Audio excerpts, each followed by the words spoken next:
Great, Minister S.D. Ayamun Kogo. Most of the presentation that we have here is from the Ministry of Commerce.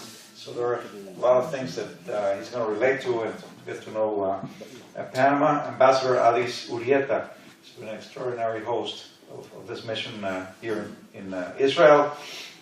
Ambassador Gila Ristelli, who motivated this group to come to Israel and feel it firsthand, what's going on in Tel Aviv, Jerusalem, Israel, to get that feeling firsthand. And as you say, we want something we have to do in Israel. We're looking to our partners in government who are leading in each of their sectors. But I'm going to talk about why you have to be in Panama, if you want to make it in Latin America. Also, I'd like to thank the opportunity today to arrange this this dialogue. Gabriel Hayon, I was also past president of the Chamber of Commerce, and we have a couple here, also members of the Chamber of Commerce and past president of the Chamber of Commerce, Diego Eleta. So we have much in common in opening avenues for commerce and trade, especially as we're en route in signing a free trade agreement with Israel. Of course, the delegation of Panama, and I have to say also friends of Panama who are also here, which is all of you. We want to consider you all friends of Panama. And after listening to the previous presentation of Eli, I had to come to Israel to learn about Mecca in Pedasi. I didn't know about that. So I learned something about Panama here in Israel.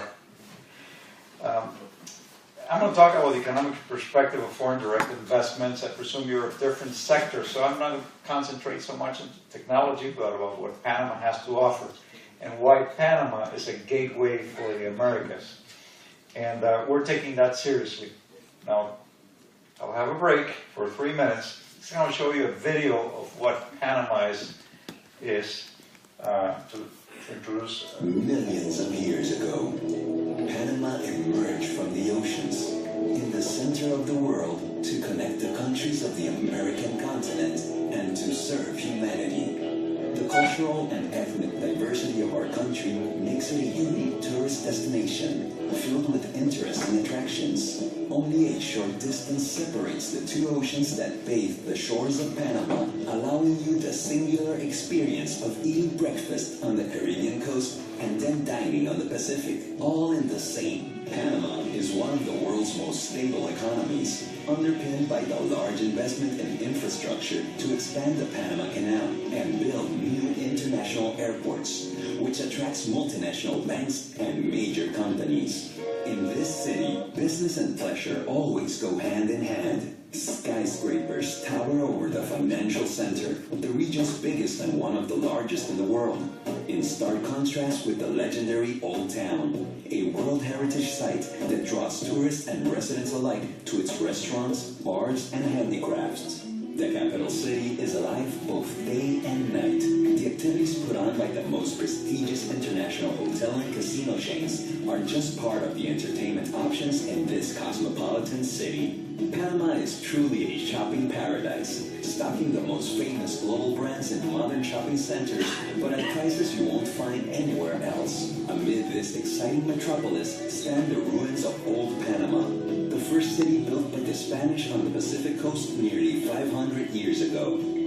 Its proximity to a rainforest provides daily opportunities for adventure and outdoor activities. Panama City is also home to the Panama Canal, recognized as the 8th modern engineering wonder of the world, where visitors can have the unforgettable experience of boarding a boat to cross the canal or of simply watching the ships pass by. In nearby Amador, the new convention center is taking shape in the form of a harpy eagle, the national bird.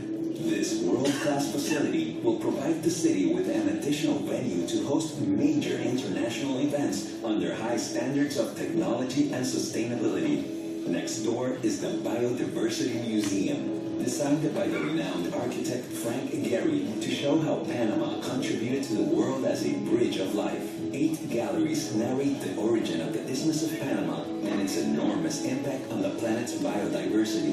The expansion of the Tocumen International Airport solidifies Panama as the hub of the Americas and a highly accessible country. The largest logistics and connectivity platform on the continent greets passengers on more than 1,100 weekly non-stop flights from diverse destinations.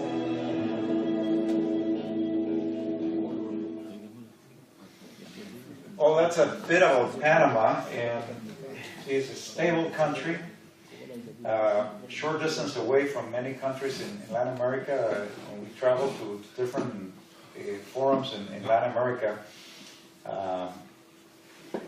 if they're in Panama, you can get from any country in Latin America to Panama within 5 hours, tops. Now, if you do it in another place in Latin America, it can take you a whole day travel, 8 hours, 10 hours, depending on the connection. So it's centrally located. It's multicultural, and Panama is a place where you can mix business and pleasure. A nice place to visit. Panama is about, I think it's about 3 times the size of Israel and half the population. So we have plenty of land to do something with. We have the currency is the U.S. dollar. And it's about 75,000 square meters. We speak English, a bit of English. Like someone said the other day in one of the, we speak the 3rd language in the world, bad English, but we speak English. And also, well, Spanish, no? But it's multicultural, so you can see in Panama, maybe easily, 15 to 20 different races, religions, and so forth, commingling and working together. So you can find talents from almost any language spoken in the world, and well located. And as the video said, it's a transit hub, and it's a 75% service economy. And I have another video. Location has long driven trade interest in the area, making Panama a major business and tourism destination, as well as a vital transit hub, not just for global trade via the canal, but also for passenger air travel to Panama and beyond. So through the hub of the Americas, we have an airline called Copa, and Copa travels to 56 destinations in 27 countries. So it's a place where you can easily get to with direct flights, and we have most of the charters come from North America and South America, with 333 daily flights, 80 destinations out of Panama and growing in 34 countries, with direct flights, 8.5 million passengers. And it's the first country in Latin America with a major market with available destinations. As Elis mentioned, we have the ports, we have good highways, and we have the railroad. So for logistics, Panama is a good place to be at, and we also, or to participate in, for the Americas. And we have about 17 free trade agreements, 2 on the works, or almost to come into effect. And Israel is being, let's say, close to finalizing or coming into effect. The Caribbean and also Central America commerce integration. In terms of financial service, we have a very good banking system, both locally and international. I won't read most of it, but we're in terms of financial services, we're in 16th place in the world, 18th place in affordability of financial services, 13th place in ease of access to loans, and 11th place in soundness of banks. It's according to the Global Competitiveness Index. So we have a very strong financial center. We have 7 submarine fiber optic cables coming through Panama, and very good infrastructure for telecom in Panama. And also we continue to make investments in telecom, As Ellis mentioned, the ICT sector, we're integrating it very well among the different agencies and the private sector for it to be a growth sector in itself. And for that, we welcome companies to come into Panama and have Panama be a hub of their operations in Latin America. In terms of logistics, we have many businesses growing around the ecosystem of logistics, which is very strong, with two main ports, in the Pacific and the Atlantic side, with the railroad also connecting. And Panama, in terms of the ranking of ports, has the first two ports in Latin America in terms of volume, one in the Pacific, Balboa, and the second one in Colón. So it's a good point for distributing and using that ecosystem around the Panama Canal and everything within a short driving distance, including the airport. In terms of competitiveness, well, we have Chile, Panama in second place, and Costa Rica in Latin America, and also we have very stable microeconomic or fiscal ratings from the main rating agencies. In terms of global competitiveness, we rank very high in different areas, in ports, airport, low inflation, foreign ownership, soundness of banks, foreign direct investment, and business impact on foreign direct investment. And we're in the 50th place of 140 economies in the world in terms of competitiveness. In Latin America, we're second to Chile in competitiveness, and also in foreign direct investment. We also have very good incentives for companies that want to establish in Panama, both as regional headquarters as well as places where they can establish their companies. And for that, we have fiscal, labor, migratory, and customs benefits for regional companies. That we call is the sedes de empresas multinacionales, multinational company headquarters, or regional headquarters, which we call SEM, that has those benefits. We have the Panama Pacific area, which is a turnkey operation that has facilities for companies that transform raw materials, high tech, and so forth in Panama Pacific. They have schools and many other needs of multinationals that establish in Panama Pacific. Then we have the free zone in Colón, which is primarily a distribution point for Latin America. And we have a law of free zones, and also the city of knowledge for the academia. And there's Alessandro is here from the city of knowledge. So if someone wants to know about how universities and how research facilities can establish themselves in Panama, there is the city of knowledge.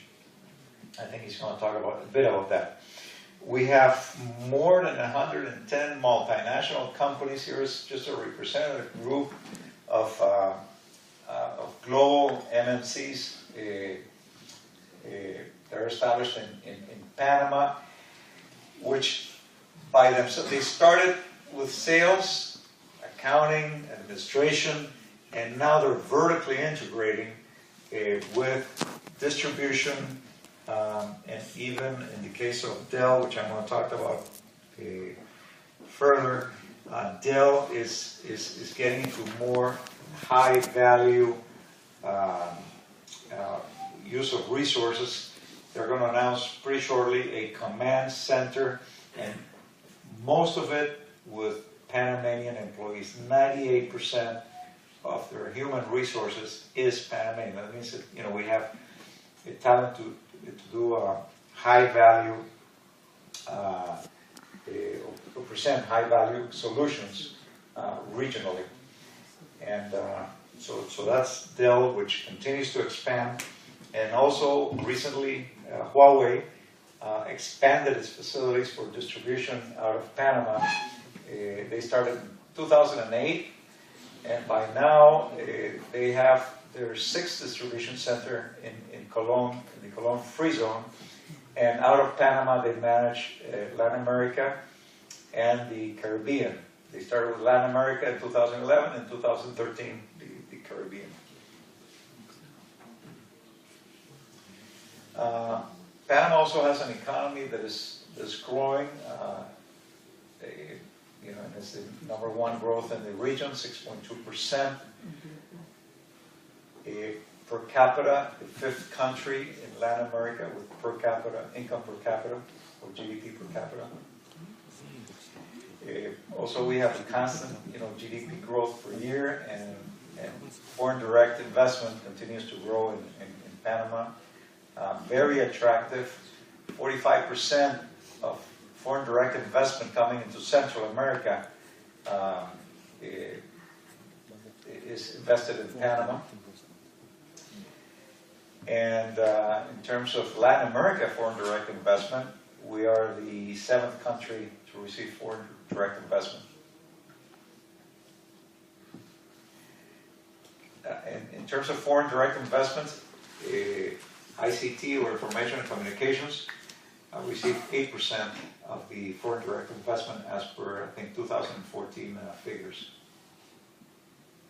A lot is coming from the US, Colombia, England, Brazil, Switzerland, Spain. Here's the upcoming airport, which will be inaugurated soon to be able to expand to more countries. Hopefully, allow sometime soon. Could have direct route to Israel. The Panama Canal Expansion Project, which should be open sometime this year for increased traffic and volume. An additional port is being worked out, and with these ports, plans are that we can have specialized areas for near sourcing, or transforming goods, or adapting goods for Latin American region. Ellis mentioned about the bridges. We're also building a good metro system. We already completed line 1. We're already in phase 2, which is line 2, and then already planning on the 3rd line of the metro, which is going to facilitate, moving around the city of Panama and the outskirts. And with that, Bob, thank you. If you have any questions, we can entertain those afterwards, with the different people at least mentioned came with this mission.